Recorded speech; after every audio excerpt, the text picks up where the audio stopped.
दोस्तों आज के इस वीडियो का टॉपिक हमारा इस मेगर से इस थ्री फेज मोटर को चेक करना है कि हम थ्री फेज मोटर को कैसे चेक करते हैं। तो दोस्तों मैंने पहले मल्टीमीटर से मोटर को चेक करने के ऊपर वीडियो बना रखा है। आप चाहे तो उस वीडियो को देखने के लिए हमारे चैनल को विजिट कर सकते हैं, नहीं तो मैं आपको इस वीडियो के एंड स्क्रीन में वो सजेशन में डाल दूंगा। तो दोस्तों ये एक डिजिटल मेगर है। इस मेगर से मैं आपको इस मोटर को चेक करना बताऊंगा। दोस्तों मेगर हमारे दो टाइप के आते हैं, एक आता है हैंडल ऑपरेटेड और एक आता है ये बैटरी ऑपरेटेड। दोस्तों वर्किंग दोनों की सेम होती है, बस आप उसको हाथों से घुमाते हैं और इसको आप इस बटन से करते हैं। बाकी आप जैसे मोटर को चेक करोगे या फिर किसी भी केबल का इंसुलेशन चेक करोगे वो सब एक ही तरीके से होता है, सबका प्रकार एक ही होता है। पर दोस्तों जो डिजाइन होती है अलग अलग होती है। अभी जैसे इसके अंदर है जो बैटरी से चेक करने वाला ये मेगर है, तो इसके अंदर दोस्तों यहाँ पे एक टेस्ट बटन होता है। जैसे मैं इसको दबाता हूँ तो मेरा ये जो मेगर है ये मेगर हमारे डीसी 1000 वोल्टेज निकालता है। अगर मैं हैंडल से घुमाता हूँ तो हैंडल के भी कुछ आरपीएम लिखे होते हैं उस मेगर के ऊपर। यहाँ पे पीछे लिखा होता है कि उस मेगर को मेरे को 160 आरपीएम पे घुमाना है, तो मेरा जो मेगर होगा वो ऑपरेट होगा और मेरे जो 160 आरपीएम घुमाने के बाद जितने का भी मेगर होगा वो मेगर उतने वोल्टेज उसका आउटपुट निकालेगा। वो होता है दोस्तों डीसी। इसके अलावा दोस्तों जो मेगर होता है इस मेगर की कुछ रेंज होती है। अब जैसे ये मेरा मेगर है, ये मेगर है हमारा 200 मेगा ओम तक। तो दोस्तों सबसे पहली चीज हम कभी भी मेगर को यूज में लेते हैं वो बहुत रेयर केस में लेते हैं। सबसे पहले हम मोटर को मल्टीमीटर से चेक कर लेते हैं। फिर भी अगर मोटर के अंदर कुछ डाउट होता है या हमारी मोटर पानी में भीग जाती है तो उस केस में हम मेगर से मोटर को टेस्ट करते हैं। तो हमको ये भी आना चाहिए। तो दोस्तों मैं आपको इस वीडियो के अंदर सारा क्लियर कर दूंगा। तो दोस्तों हमको मेगर चलाते समय बहुत सेफ्टी का ध्यान रखना चाहिए, क्योंकि सबसे पहली चीज मैंने आपको बताया कि 1000 वोल्ट डीसी निकालता है। तो दोस्तों ये बिल्कुल सही है और मैं आपको इसको बताता हूँ कि 1000 वोल्ट डीसी निकालता है नहीं निकालता। तो दोस्तों जो मेरी मेगर है इस मेगर की जो लीड है वो ब्लैक कलर की, वो मैंने ब्लैक क्लैम मीटर में लगा दी और मेरा जो रेड है इस रेड को मैं हाथ में ले लेता हूं। तो दोस्तों अब देखिएगा, तो दोस्तों मेरा जो क्लैम मीटर है इस क्लैम मीटर को मैं डीसी वोल्टेज पे सेट कर देता हूं जो कि 1000 वोल्ट तक हमारा दिखाता है। तो दोस्तों अब मैं जैसे टेस्ट बटन को दबाता हूं तो मेरे ये डीसी हमारा जो क्लैम मीटर है, क्लैम मीटर दिखाता है कि हमारा 1000 वोल्ट हमारा आउटपुट आ रहा है। 1000 वोल्ट की डीसी सप्लाई निकल रही है इस मेगर के थ्रू। तो दोस्तों ये जो वोल्टेज कम ज्यादा हो रहा है, यहाँ से मेरी लीड हिल रही है थोड़ी, इस वजह से यहाँ पे वोल्टेज कम ज्यादा हो रहा है। तो दोस्तों ये अभी जो है मेगर हमारा जो रेजिस्टेंस दिखा रहा था वो रेजिस्टेंस हमारा क्लैम मीटर का दिखा रहा था। तो अभी हमको इसको चेक कैसे करना है मोटर को वो भी मैं आपको बता रहा हूँ। ये मैंने आपको सेफ्टी के नजर से बताया कि हमारा जो मेगर होता है वो 1000 वोल्ट डीसी निकालता है, जो कि बहुत ज्यादा रिस्की है। तो दोस्तों जो ये मेरा मेगर है, अब मैं इस मेगर से इस मोटर को चेक करूंगा कि आखिर ये मोटर किस तरीके से चेक की जाती है। दो स्टेप होती है मोटर को चेक करने की, वो दोनों स्टेप मैं एक एक करके क्लियर कर दूंगा। तो दोस्तों सबसे पहले मैं इस मोटर को अर्थ चेक करूंगा, क्योंकि दोस्तों कभी भी हमारी वाइंडिंग फेल होती है तो वाइंडिंग फेल होने के बाद हमारा जो है जो भी वाइंडिंग है वो कहीं अर्थ के संपर्क में तो नहीं आ रही। वो अर्थ के संपर्क में दोस्तों अगर बिल्कुल थोड़ा सा भी लीकेज होगा ना तो वो हमारा मेगर सेंस करके बता देगा। वैसे तो हम मल्टीमीटर का उपयोग करके भी हमारी मोटर को बॉडी अर्थ चेक करते हैं, पर दोस्तों वहां पे अगर मामूली सा लीकेज होता है तो हमारा रेजिस्टेंस नहीं दिखाता है। तो दोस्तों जैसे मैंने भी आपको बताया 200 मेगा ओम तक हमारा रीडिंग शो करेगा, जबकि ये जो क्लैम मीटर है ये क्लैम मीटर हमको ओनली 200 किलो ओम तक ही रीडिंग शो करेगा। तो दोस्तों अब हमारी मोटर के ऊपर चेक करने पे आता है कि मोटर किस तरीके से चेक करेंगे। तो दोस्तों सबसे पहले हमारी जो दो लीड हमारे मेगर से आउटपुट से जो आ रही है वो यहाँ पे हमने कनेक्ट कर दी, ब्लैक और यहाँ पे हमारी रेड कनेक्ट कर दी। तो सबसे पहले मैं क्या करूंगा, इसकी बॉडी अर्थ चेक कर लूंगा। तो बॉडी अर्थ किस तरीके से चेक करूंगा, हमारी मोटर में किसी भी एक जगह पे मैं इसको बॉडी पे अड़ाता हूँ। ठीक है, अब मैंने इसको बॉडी पे अड़ा दिया तो मेरे को क्या करना है, अब मेरे को दोस्तों इस जो मेगर है इस मेगर को यहीं पे मैं रख रखा है। अभी दोस्तों जैसे ही मैं स्टेज बटन को दबाता हूं तो मेरा जो रेजिस्टेंस है वो रेजिस्टेंस 1 आ रहा है, मतलब इनफाइनिटी आ रहा है। इनफाइनिटी का मतलब दोस्तों ये किसी भी तरीके से संपर्क में नहीं आ रहा है। ठीक है, अब जैसे दोस्तों मैं इसको बॉडी पे अड़ाता हूं तो देखिए अभी जैसे मैंने इसको बॉडी पे अड़ाया तो मेरा जो रेजिस्टेंस है वो रेजिस्टेंस बिल्कुल जीरो हो गया, मतलब दोस्तों ये आपस में बिल्कुल शॉर्ट है।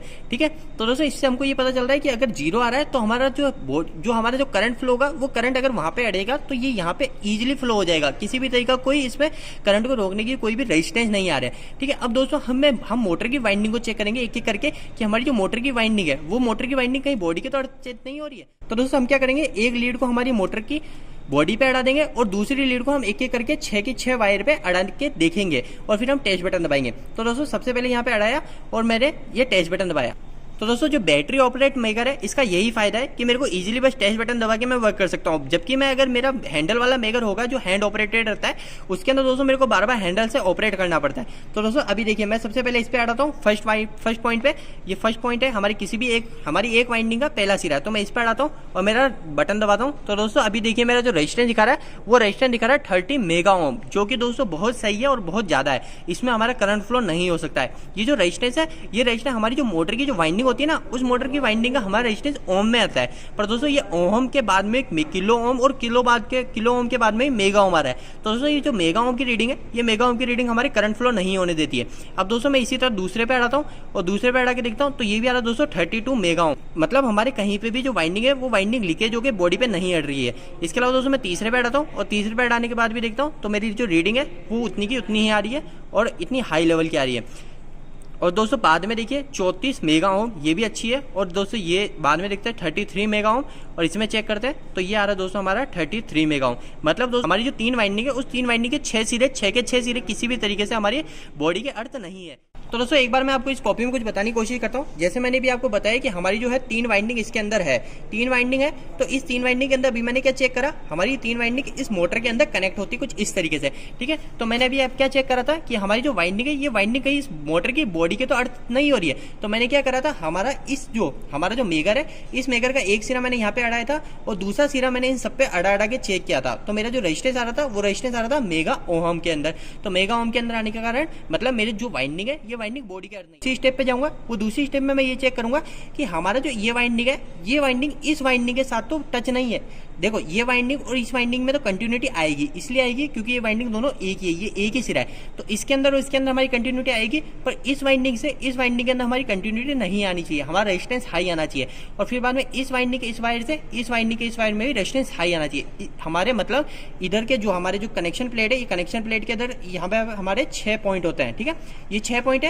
तो मैं सबसे पहले इसके अंदर लगाऊंगा। इसके अंदर लगाने के बाद में मैं हमारे जो वाइंडिंग है, अब जैसे ये वाइंडिंग होती है अधिकतर क्या ऐसे होती है, ये एक वाइंडिंग ये होती है, ये दूसरी वाइंडिंग ऐसी होती है और तीसरी वाइंडिंग हमारी ये होती है। तो अब मैं इसके अंदर डालूंगा तो मेरी जो ये वाइंडिंग है, इस वाइंडिंग में तो कंटिन्यूटी दिखाएगा एक में, इन तीनों में से एक में हमारी कंटिन्यूटी मेगर दिखाएगा। पर बाकी के जो दो है, बाकी के जो दो सामने के बचे, इसके अंदर हमारी जो रेजिस्टेंस है वो रेजिस्टेंस हाई आना चाहिए। फिर बाद में मैं ऐसे दूसरे में लगाऊंगा, फिर दूसरे में भी चेक करूंगा, एक में कंटिन्यूटी दिखाएगा, बाकी जो दो है इसमें रेजिस्टेंस हाई आना चाहिए, इन दोनों में रेजिस्टेंस हाई आना चाहिए। तो मैं यही चीज को फॉलो करूंगा ताकि मेरे को पता चले हमारी जो वाइंडिंग है वो वाइंडिंग अभी हमने चेक तो कर लिया, हमारी जो वाइंडिंग है बॉडी के अर्थ नहीं है, पर दोस्तों हो सकता है कि हमारी वाइंडिंग दोनों आपस में टच हो, तो वो चीज भी हमको चेक करनी पड़ेगी।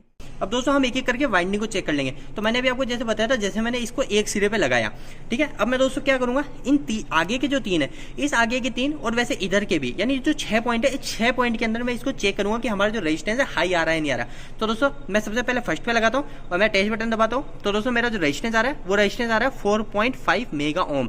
तो दोस्तों ये हमारी दोनों वाइंडिंग एक नहीं है, ये दोनों अलग अलग है। अभी देखिए आगे, अब मैंने इस पे अड़ाया तो हमारा क्या आ रहा है कि कंटिन्यूटी आ रहा है। मतलब दोस्तों मेरी ये और ये सिरा, ये दोनों एक ही वाइंडिंग का सिरा है और इसके अंदर रेजिस्टेंस हमारा बिल्कुल कंटिन्यूटी दिखाएगा। इसके अलावा दोस्तों आगे जाते हैं, तो आगे जाने के बाद देखते हैं तो ये भी आ रहा है 4.3 मेगा ओम। मतलब दोस्तों हमारी जो ये वाइंडिंग है और ये वाइंडिंग आपस में हमारी शॉर्ट नहीं हो रही है। अगर मेगा ओम में रेजिस्टेंस आ रहा है तो मतलब हमारा करंट फ्लो नहीं होगा। अब दोस्तों इसी तरह दोस्तों मैं इसमें अटैच करूंगा तो इसमें भी हमारा रेजिस्टेंस 4.4 मेगा ओम आ रहा है, इसमें भी हमारा रेजिस्टेंस 4.5 मेगा ओम आ रहा है। तो मतलब दोस्तों हमारा ये जो वाइंडिंग है, ये वाइंडिंग पूरी तरीके से सेफ है, किसी भी और वाइंडिंग के टच नहीं है। अब दोस्तों मैं इसके अंदर दूसरे पे अड़ाता हूँ तो इसमें भी दोस्तों उसी तरह हमारे 6.9 मेगा ओम। इसी तरह दोस्तों इस पे अड़ाता हूँ तो इस पे 4.3 मेगा ओम। पर दोस्तों एक के अंदर हमारी कंटिन्यूटी आनी चाहिए, उस चीज को देखिएगा, इसके अंदर हमारी कंटिन्यूटी आ रही है। मतलब दोस्तों हमारी ये वाइंडिंग, ये सिरा और ये सिरा एक ही वाइंडिंग का है।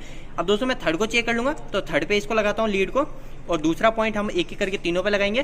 तो दोस्तों मैं फर्स्ट इस पे लगाता हूँ तो ये कंटिन्यूटी दिखा रहा है, मतलब ये दोनों एक ही वाइंडिंग के सिरे हैं। अब दोस्तों सेकंड पे जाता हूँ तो सेकंड पे जाने के बाद इसमें भी रेजिस्टेंस 4.3 मेगा ओम में दिखा रहा है, और इसके अंदर भी जाता हूँ तो इसके अंदर भी रेजिस्टेंस 6.3 मेगा ओम में जा रहा है। मतलब दोस्तों हमारी जो वाइंडिंग है, वाइंडिंग हमारी पूरी तरीके से सही है और हमारी मोटर पूरी तरीके से सेफ है, हम इसको यूज में ले सकते हैं। तो दोस्तों उम्मीद है कि इस वीडियो को देखने के बाद आप मेगर से 3 फेज मोटर को चेक कर पाएंगे। दोस्तों आपको ये वीडियो कैसा लगा, इस वीडियो को लाइक करके जरूर बताइएगा। अगर आपको कोई भी सवाल इस वीडियो के प्रति या फिर इलेक्ट्रिकल से जुड़ा है तो आप मुझे नीचे कमेंट बॉक्स में कमेंट करके पूछ सकते हैं। इलेक्ट्रिकल की वीडियोस अगर आप हिंदी में देखना पसंद करते हैं, आज ही इस चैनल को सब्सक्राइब कर लीजिए। आज के लिए इतना ही, धन्यवाद।